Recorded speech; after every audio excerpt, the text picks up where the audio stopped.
Good afternoon, everyone. I need someone to indicate if they can hear me. Just want someone in my chat to indicate if they can hear me. Can everybody hear me?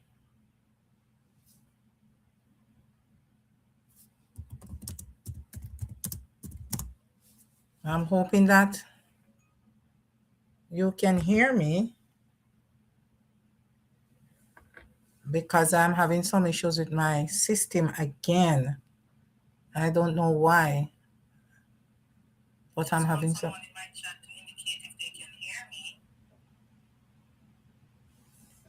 Good. So,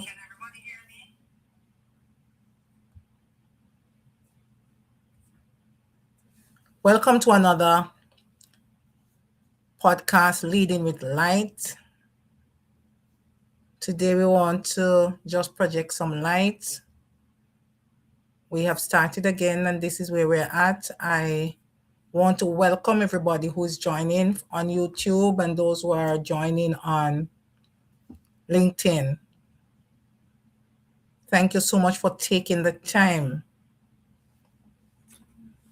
For those who don't know me, I'm Dr. Marcia Thomas, and I'm a faith-based leadership consultant and coach. And I really help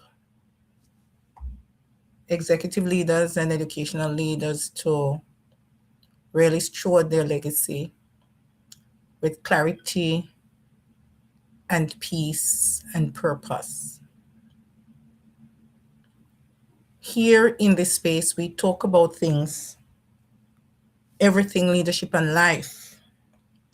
And we focus on those things that are swept under the carpet that persons don't really focus on, but they are pressing issues for leaders.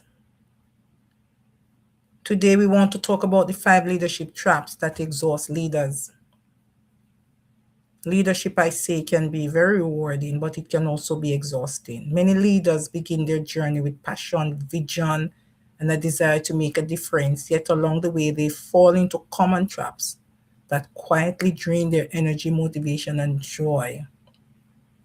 In this life, we want to talk about some of those traps that they fall into that create these problems for us. Good night. Lisa, thanks for joining. I want to start with one of my famous quotes that I love. It's not an original quote, it's really spoken by Eckhart Tolle. And he says, the thing that gives you power can also trap you. The thing that gives you power can also trap you. And it's something that I hold very, very dear, very, very dear. And we want to talk today about the change that you can, the chance that you have to get out of the traps before it is too late. So we want to get out of these traps, these 5 traps that we will question. I seek also to answer the question, why capable, faithful leaders still become overwhelmed. You're capable, you're producing, you're up there. Why is it that you become overwhelmed? And I want to explore the fact that exhaustion in leadership often comes from patterns, not pressure. And when we talk about leadership, we're talking about leadership in our homes, leadership of self, and so on. So exhaustion in leadership often comes from patterns and not pressure. And so the goal is to identify what I have comprised into 5 leadership traps that exhaust leaders, and how to recognize them, how to avoid the burnout, and how to lead with clarity and purpose. I see you, Monica, thanks for joining. I see you, Frank. I see you, Nicholas. Thank you so much for joining. And all those, just share the link so persons know that we have started. For those who are listening, have you ever felt exhausted as a leader? Not just busy,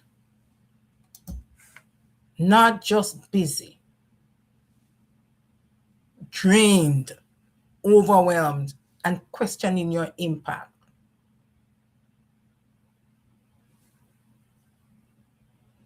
you're so drained and so overwhelmed that sleep cannot fix it.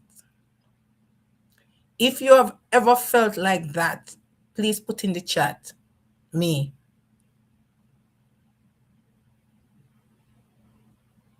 So we know, because you're not alone. You are not alone. Many leaders fall into traps that quietly drain their energy and their joy. Many leaders.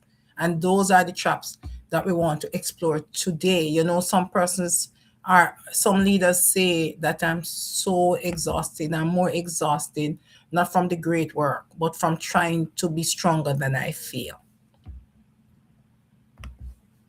And sometimes, as leaders, we find ourselves with the leadership reality that the only thing that is more exhausting than being depressed is pretending that you're not.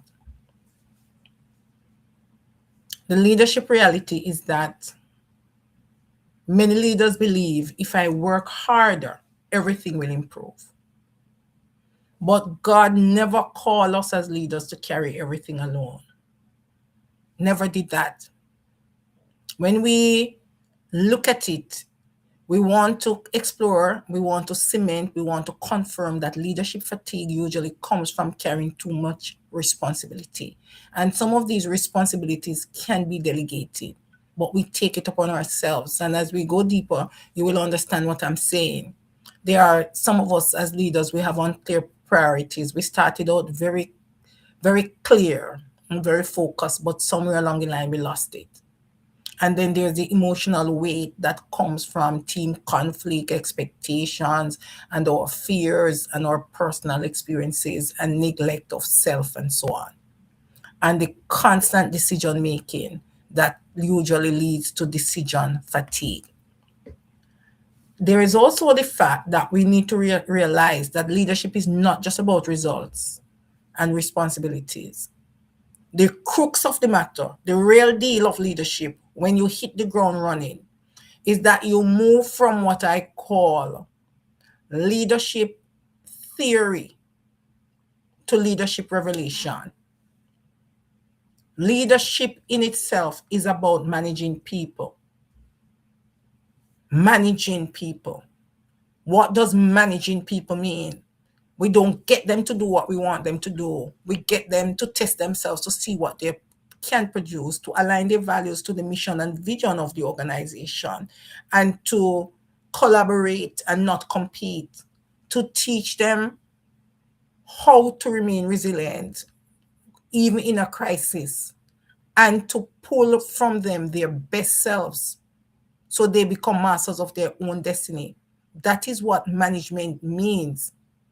And then we talk about navigating expectations and carrying the vision, handling the pressure. And so without awareness, this can become very exhausting.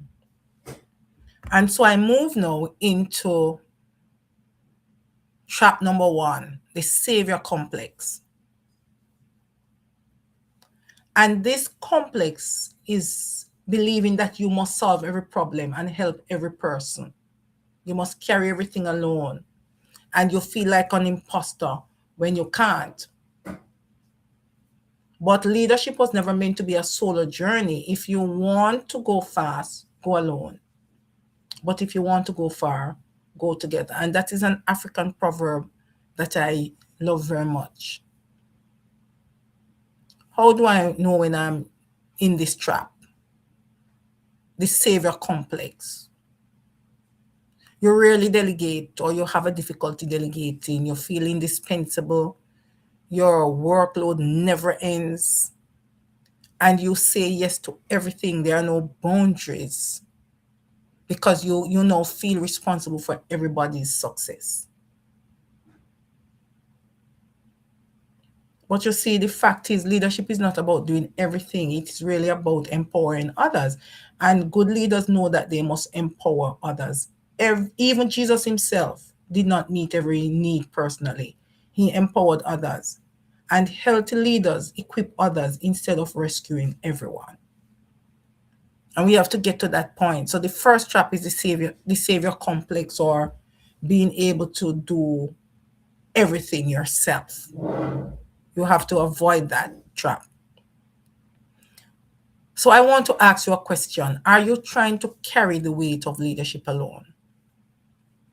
Let me get some responses in the chat. Those who know, how can you, as a leader, learn to trust others? Learn to delegate your responsibilities and build teams that share the vision and workload.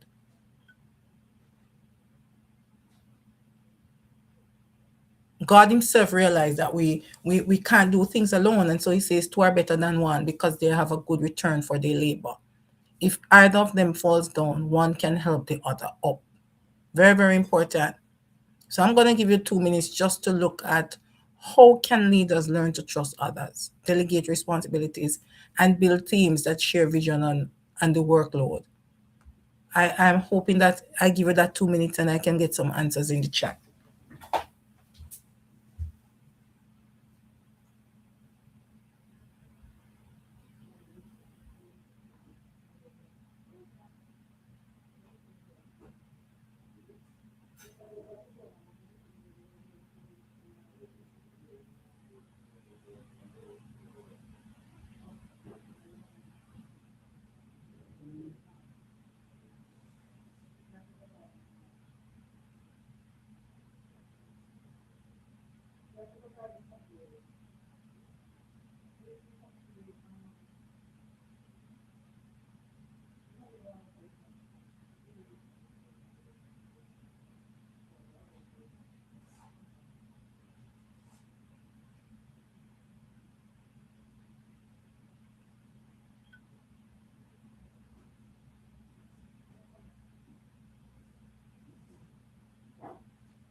Okay, we thank those that are just joining us. We see you and we see some responses there. You can learn to trust others by listening, actively listening. Very good point. Very good point, Frank. Delegating responsibility. You delegate responsibility based on person's expertise and willingness to do the job and their teachability. Very good point. Building teams that share the vision and workload means that you get to know and understand those you're working with, and you actually treat them with respect. You promote creativity and you promote innovation. Very good point. So we know that one of the traps is that we feel that we must become the savior. That savior complex, doing everything yourself, is not what is expected of us. And we have also understand that healthy leaders equip others instead of rescuing everyone. So let's go to trap number 2, trying to please everyone. The fact is, leadership is really a journey of growth, not perfection. And one of the most exhausting leadership traps that we find ourselves caught in is trying to please everyone.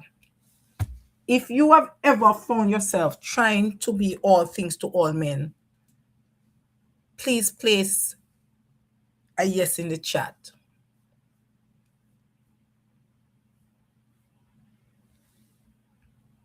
You see, the trap is seeking approval from everyone. You can't please everyone, just as you can't be all things to all men. And that's the thing. You have to be willing to share what you have mastered and what you are still perfecting, because the fact also is that you can't fool everyone. So this trap that you find yourself in, where you're trying to please everybody and trying to get approval from everyone, every stakeholder, every board member, your colleagues, also your family, because they are the ones who suffer all the time, trying to get their understanding, trying to get them to see things from your perspective is not safe. And that trap is hard to dig yourself out of, because it is this fear of criticism. It's the difficulty of not being able to say the holy no. It is that issue of having everybody expecting you to show up and nobody shows up for you. And this type of trap where you try to please everybody pulls you down, because it makes you avoid tough decisions. And sometimes you make the other persons in the organization, even your home, in your community, in that space that you operate, begin to mistrust you, because they know that you are compromising and that you are not able to call a spade a spade. And the decisions that will make the change and add value, you hesitate because you don't want anyone to be disturbed or distressed by the decision. And this is because you're constantly worrying about others' opinion. And that's one of the most exhausting leadership traps, trying to please everybody. Because it pulls you into emotional overload. Because you already are contending with, you already contend with putting out fires, with team conflicts, with personalities, multiple and complex personalities. So you have to be very, very careful how you get yourself into this trap. Because sometimes we set these traps for ourselves, because we are not able to focus and be very subjective while being very objective. Subjectivity means that you look at the facts and you confront what it is that you cannot change, and you acquire the wisdom needed to make the change with the things that you can change. It requires a pause and a self-reflection, and it requires you to be very clear on what the deliverables are, as much as you're clear about your expectations and the reality of your situation. So I want you to reflect, and I want to ask you, how can leaders remain committed to their values and purpose even when facing criticism or resistance? How can you, as a leader, remain committed to your value and purpose even when facing criticism or resistance? You have to look at that and you have to answer it. The next thing that you must contend with as a faith-based leader is, am I now trying to win the approval of human beings or of God? So when I do this, and when I do the right thing, and when I do the necessary thing, and when I'm strategic about it, so that I add value to all persons, even those who think that it's not working in their favor, am I pleasing God? In the final analysis, will everybody be able to look at it and come behind and find you faithful? Because leadership is not so much about being liked, it is more about being effective, impactful, a change agent, acting in the best interest of all under your stewardship. And that is a difficult decision that many have to make.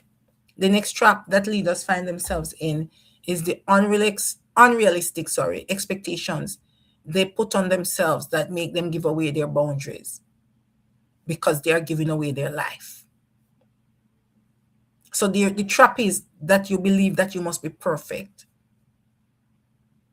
And there is this It comes from a deep-rooted fear of failure, of self-criticism, feeling like you're never doing enough, feeling like an imposter, setting the bar much too high for yourself, being very unrealistic based on what you are dealing with and what you have in your hand. More concerned about your performance than your progress. More concerned about your title than your responsibilities. More concerned about being an owner rather than actually stewarding the mission that you have been given. Thank you for joining, Professor Roxanne. I'm so good to have you. And this results in deep emotional overload because you set impossible standards for yourself. You want to create a record, you want to break that record, and you want to set a very high standard. That's what you're saying. But these standards are not high, they are impossible given the variables that you're contending with. And so when you believe that you must be perfect, that you must be all things to all men, you sometimes frustrate those who are on your team, because those who try to be like you get real frustrated and burnt out and often disillusioned because no one person, all persons are different, and everybody interprets things differently and show up differently, even though it is one mission. So the showing up should be a complementary showing up and not a competitive one. But because you have set the bar so high, there is the misunderstood trajectory of persons trying to either be like you or just giving up completely, because they will, in their minds, they will never be able to reach that standard. And so you spill frustration and you engender comparison and comparing, and you push persons into disillusionment, disgruntlement, and often disconnection. And so persons wait on you to do the work because they know that they will not be able to do it, because no matter how good they are and no matter how well they do, you will always find something in the haystack to pull out, a little pin. And so many persons feel discouraged and you become emotionally overloaded. Because sometimes you really experience the compassion fatigue. You feel what others are going through. You give them allowances, you extend deadlines and so on, but it only makes it worse because the impossible standards cannot be met by a normal person, not even you. And that forces you now to become very irritable. So you major in minors, and majors become a catastrophe that makes persons cringe whenever there is a crisis. So nobody wins. Eventually, when you set impossible standards, you become disengaged yourself, but not before your team. And so it's harder to motivate your team. It's harder to get them unified in one purpose. It's harder to create a community of practice. And so your workplace become very toxic, because instead of supporting to meet fulfill your agenda and to meet your deadlines and to get the accolades that you get when your department does well, and to keep them on top at all times, makes the environment become a fretful, unstable, volatile one, because you're not the only person that becomes irritable. This irritation begins to cascade throughout the persons who are middle managers, who are drilling down into their team to meet deadlines, impossible deadlines based on the impossible standards. And so the environment, the organization, the workspace become toxic by default. And your good intention, but your impossible standards that you have created for yourself, that you feel everybody can meet, has become the bottleneck. And so you want to avoid this trap. You want to give persons the ability to test themselves, to see what they can produce, to become masters of their own destiny. You want to not micromanage. You want persons to be trusted enough. You want to give them enough time practically to make the changes, or to meet the deadlines, or to meet the deliverables, or to secure the right outcomes, the profitability that leads to profitability, not only monetarily or financially for the organization, but profitability where persons look forward to come to work because they feel stable, they feel safe, they feel valued, they feel appreciated, they feel trusted, and they also understand that there is room for errors, and everybody takes responsibility and everybody works together to solve problems that come up in what we call a complex space. So the reflection I want us to pay attention to is, how can leaders embrace growth, humility, and grace instead of striving for perfection? How can you as a leader embrace the growth, get rid of your old ways, maintain a humble and gracious spirit instead of striving for perfection? That makes you very calculating and nonchalant and cold. For the faith-based leader, there is the idea and there's the confirmation that is given to them in Corinthians 12, verse 9, 2 Corinthians, that is, that says the grace is sufficient for you, for my power is made perfect in weakness.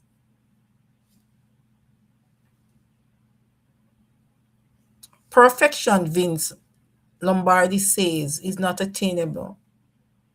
But if we chase perfection, we can catch excellence.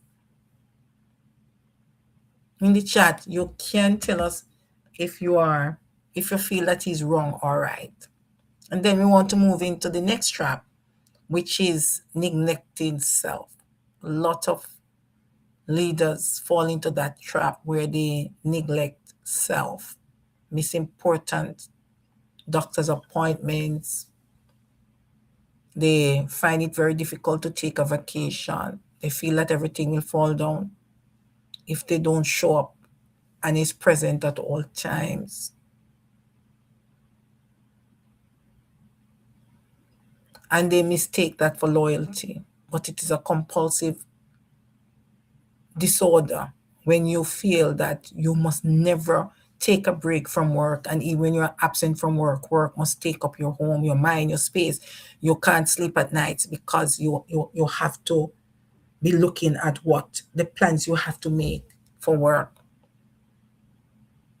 And so neglect of self is one of the dangerous traps, because you prioritize everyone else while ignoring your own well-being. And the fact of the matter is, you cannot pour from an empty cup. You cannot continue to ignore self-care and soul care and expect to be standing. You're gonna have to complete that ledger and pay that bill at some point, because neglecting yourself is not a badge of honor. It results in burnout. It results in constant fatigue, lack of. And when we talk about constant fatigue, chronic fatigue is a dangerous thing, very hard to treat, because sleep does not fix chronic fatigue. and it gives you other issues and health problems that could have been avoided only by rejuvenating, recalibrating, and consistent renewal. This morning I posted a smoothie that fast-paced executive leaders can use to help them to build focus while they're in their on their mission, while they're dealing with their teams, while they're in board meetings, while they're dealing with the team conflicts, the institutional pressures, and the community expectations of stakeholders. I gave them that. But soul care, even if you take care of self, which some persons do, they make sure they get it in when there's a break, they take their vacation because their husbands insist or their wives insist, and it's not something that is negotiable. And so when they are pulling in that part, they are lucky to have supportive persons who pull them back into connecting with self and having them not only look at their self-care, taking care of, because most leaders, whether male or female, are usually presentable. They come out looking great. They go to the hairdresser, they do their nails, they have the time for that because presentation is important. Thank you for joining, Natalie. I understand. Hello again. All right, so we move into that.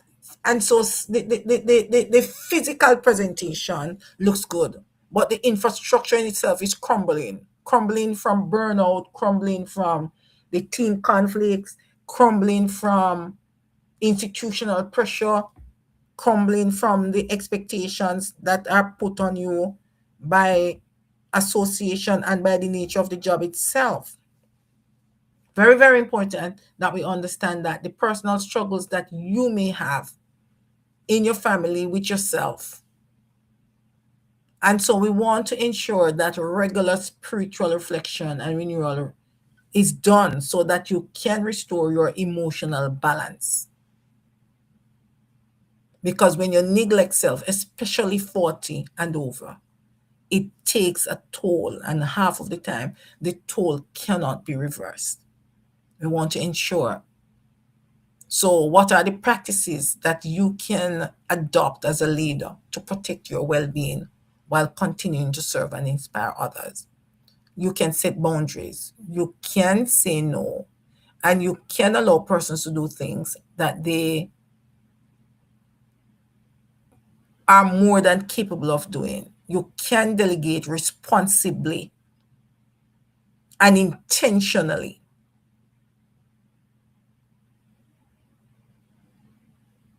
You can also ensure that you give yourself time to deal with the different and complex personalities that you have to deal with. Make sure that you give persons room to grow and to also be themselves. Because just as you need self care and soul care, your team members need it also.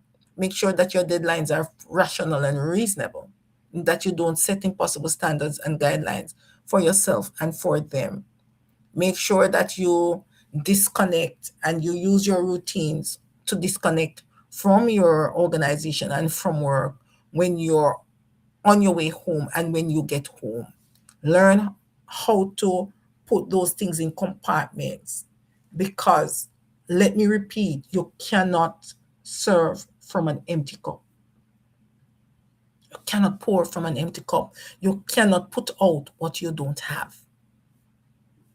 And God knows that sometimes you get tired, and that is why He implemented what we call rest.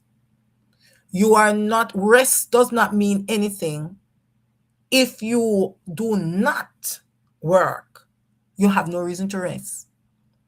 And so, work in itself not only builds your body, not only oil the machine called the body, the brain, the emotions, the spirit, it keeps you alive. That is the order of things. But overwork is an anomaly, and that can put you into default. Sometimes, as leaders, there might be a crisis that requires us to go very hard and to miss sleep and quality breaks, but it's not forever. And things must be put in place, contingency plans for persons to rest, because rest in itself is an infrastructural investment that guarantees that you will show up at your best more times than not. My grandmother taught me that our bearing, our appearance is important. Yes, we are to work with what we have and present ourselves genuinely with dignity and decorum, which suggests that it's not only the physical appearance, but the attitude, the aroma that you leave behind, the perfume that you bring to every engagement, the impression that you leave behind, that you care. Because persons really don't care how much you know. They also want to know that you care. The decorum, which is the dignity and the respect, treating people the way you want to be treated, was the position reverse. Thank you for that, Natalie.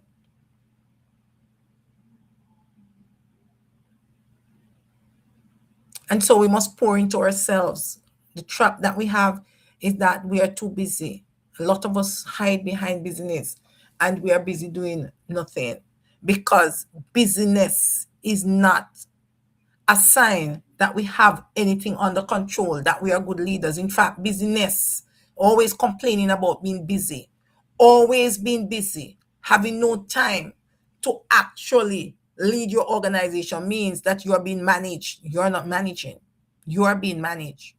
Because when you focus, when you are clear about your deliverables, when you're clear about your goals, when you set the limits for the day that are practical and rational and reasonable, when you set expectations, when you give persons know what your expectations are, and persons are able to work within the space and room that is practical and reasonable, things get done. When the opposite occurs, where you're just tilting in every meeting, you have 10 meetings for the day and nothing is accomplished, busy being busy, and you take notes and you write and you put plans together, but there is no space for you to actually sit down, cement those ideas, find the team that can help you to implement the expertise, the wisdom, and the value. There is only frustration, there is only burnout, disengagement, disconnection, and disgruntlement, because you are doing everything, but in reality, there is nothing. And so the deliverables and the outcomes become distorted and become frustratingly painful, because enough time and effort is not put into cementing the vision and the mission and pulling it together. Which leads me to the next trap that results from that. And the next trap that actually results from that is losing your purpose or your vision. We call it a vision drift. Because sometimes the business of leadership can disconnect leaders from their calling and vision. So the trap is that you are becoming so busy that you forget why you started leading. It's to change lives and to change outcomes and leaving the organization better than you found it. But you can't do that if you're not intentional, if you're not focused, if you're not strategic, if you don't set boundaries. Because as I said before, if we give away our boundaries, we give away our life.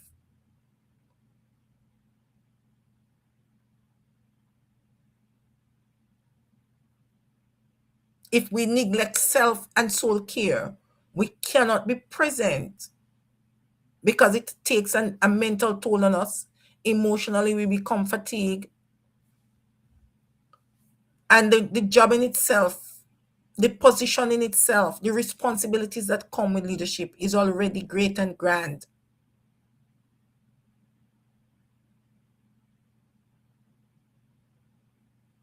When we lose sight of our purpose and vision, we are not able to present ourselves genuinely because there is some confusion, there is some disconnect. We are not able to operate with dignity and decorum. We are not able to be authentic. And we feel like imposters because there is a loss of motivation. Leadership begins to feel like a burden. There is the disconnect. And there are some persons who are able to play the game well. So they show up, they're always present, they're always on the ball, they produce, they are getting results, but silently they are suffering. They are tired to pretend that they are strong. They need the break, but they are not able to take it. They don't even understand.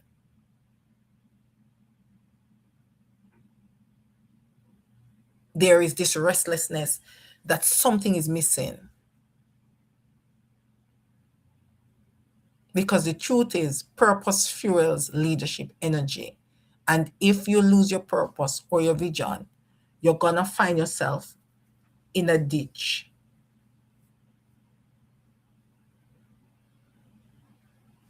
When you become overwhelmed with the daily operations, you lose focus on the bigger picture and the larger mission. There are some symptoms that I don't want you to miss either. The constant firefighting. You have to be constantly putting out fires. What do I mean? You're reacting instead of leading because there is no long-term direction. None at all. And Proverbs 29 verse 18 tells us that where there is no vision, the people perish. And so one leadership insight that I give to my leaders in my 90-minute intensive is that you must protect your time to think strategically. Because one of the most dangerous leadership trap is leading alone.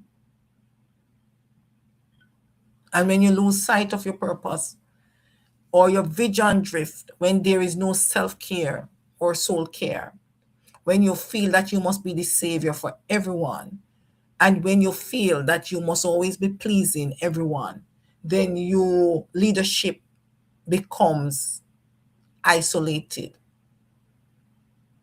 and you find yourself struggling alone. And that is a dangerous thing, leading alone, because you must have persons who you can trust. You must have trusted advisors. You must be able to be yourself. You must be able to share what you're mastering and what you're still trying to perfect. And so you must not find yourself in the position that many leaders find themselves, where they lack trusted advisors. They are hiding their struggles. They have this pressure to appear strong. They must always show up. Even God himself asked his disciples when he needed that type of support, when he felt alone, couldn't you stay up with me for a while? Not even that. Moses himself needed counsel from Jethro. So what am I saying? Wise leaders build support networks and support systems so they don't become overwhelmed with the daily operations and they don't lose focus on the larger mission.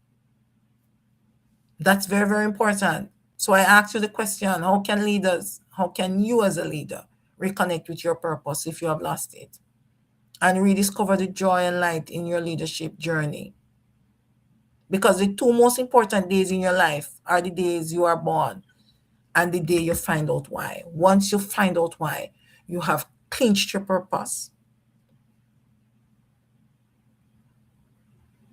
But the ownership trap, owning the outcomes, wanting to be a savior to everyone, wanting to please persons, neglecting self, and losing sight of your mission and your vision can make your purpose, put your purpose into dormancy. So you need to make the critical mindset shift But the mindset shift is not enough. You must also create what we call a system shift. And so you must build a community of practice where persons can delegate and you delegate and become empowered. You must share your leadership and you must trust those who you share it with, because you would have actually intentionally focused on what they offer and the value that they bring, and how this can help to expand the mission and deliver the vision convincingly and maintain and sustain that equilibrium of service. You must also set healthy boundaries, and you must lead with a purpose in mind. Your purpose is usually connected to your values, and your values is normally the map, the internal map or compass that you use to create your non-negotiables and to show up authentically without apology. You must also invest in your well-being, because self-care is a sacred duty and sacred requirement as a steward. God expects you to invest in the gifts and talents that He has given to you and multiply them. And they must make an impact, and that impact we call legacy. So you must steward your legacy intentionally and divinely complete what you were established and born to do. Thanks for joining, Curtis. Good evening to you too, because that is how you stay connected to your vision, knowing your purpose, pressing into your purpose, understanding your purpose, and fulfilling your purpose. So you must become somebody of value, because the impact that you leave behind is what is really of essence. It's not how much property and how much wealth you leave for your children. It's simple values in life: kindness, maturity, resilience, dignity. Those values are more important than money, because they must become stewards of relationships as much as they are stewards of resources. Stewards of their personal relationships, their extended relationship, their community relationship. They must change lives and they must change outcome. That is the legacy that must be carried forward, because that in the end is what we will be held accountable for, not how much money we have left in the bank as a leader, but the lives that we have changed and the impact we have made, and how we have allowed persons to become masters of their own destiny and given them room to test themselves to see what they can produce and create a legacy for themselves and steward their purpose. So they pass that on to those who come behind them, and they are found faithful. So as I am coming down to a close, I want us to look at this reflection question: which leadership trap have you fallen into the most? The savior, pleasing people, neglecting self? Which of those have you found yourself in? Have you lost sight of your purpose or vision? Do you have unrealistic expectations? What is one change you need to make? Because the mission today was to pull you into an awareness, because that is the first step to transformation: being aware of what has happened, or what your state that you're in, accepting that state, and then moving to take the steps, the action plan to reset. Very, very important. So the key takeaway I want us to have this afternoon is that leadership should not drain your light. It should illuminate it, because your light must shine to all the world, that they may see your good works. And the reality is, glorify your Father which is in heaven, because He is the giver of these gifts and talents. And before you were born, He knew you, and He established you to fulfill a particular purpose.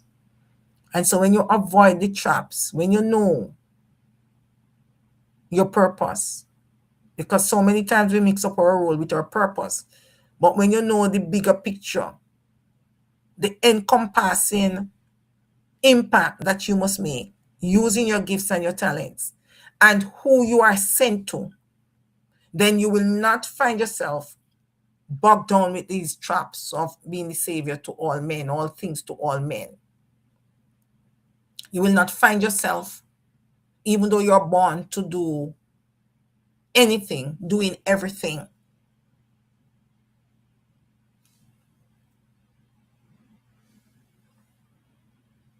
You will not set unrealistic expectations, and you certainly will not neglect self or lose sight of your purpose or your vision. You will avoid these traps. And when you avoid these traps, you can lead with clarity. You can lead with the right energy. You can lead with purpose. And most importantly, you can lead with joy. So even when you're struggling, even when there are challenges, because you know you're actually operating with the end in mind, then you can lead with joy. And so the leadership reset principle that I want to guide you is, and that I do in my leadership intensive, is that I want us to understand that healthy leadership requires spiritual renewal. So I give the scope for renewal and for the action plan to be out there that we call strategic thinking. So you get your 7-day action plan that involves personal goals, community goals, and work goals, and how you integrate those and put them together as a composite whole. Then we look at the emotional awareness, because healthy leadership requires emotional awareness, and it also requires trusted relationships. So we help you to prioritize what truly matters and to choose those persons who always show up and not those who appear when there is a need.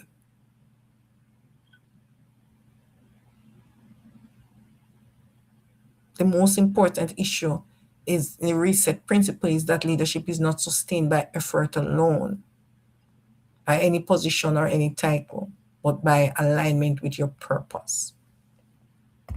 When you align with your purpose, you become immovable.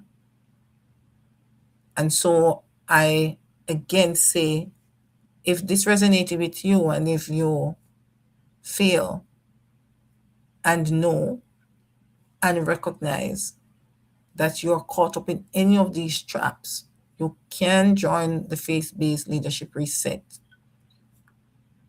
90-minute. It goes on every single month, and I take a small group, maximum 10, minimum of 8. And then we look at you getting your emotional clarity, your strategic map, your 7-day action plan. You're able to make your transition. You get your faith reset guide, and you also share in a community of leaders on how to get things done. I also introduce you to grab your copy of My Faith Looks Up, very important, that you also complete your free audit that you can find on my profile on LinkedIn and also on Facebook and Instagram, and that you book your clarity session, your executive stewardship clarity session. You can also join the 90 days executive stewardship program, where you're able to change the course of your life and cement yourself with your purpose. It's very important that we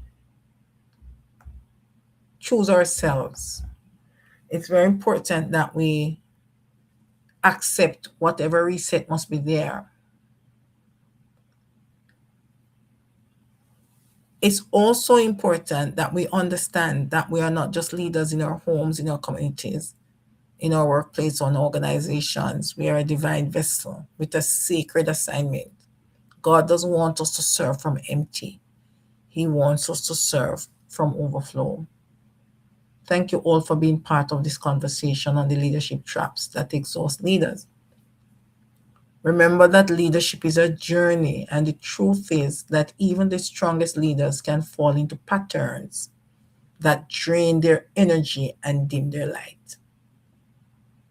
But the good news is this: awareness gives us the power to change when we choose purpose over pressure, community over isolation, and renewal over exhaustion. We can lead with greater clarity, strength, and joy.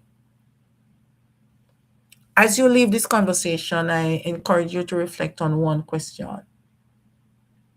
What is the leadership trap you will release so you can lead with more light this week, this month, this year? Because God says, as faith based leaders, executive leaders, educational leaders, middle managers, He says, let your light shine before others. I want to live with that. Let your light shine. Is your light shining? And what is a trap that you need to release so you can lead with light? Thank you for joining me today, and keep leading with purpose. Keep shining your light. And I look forward to continuing the conversation with you next Tuesday.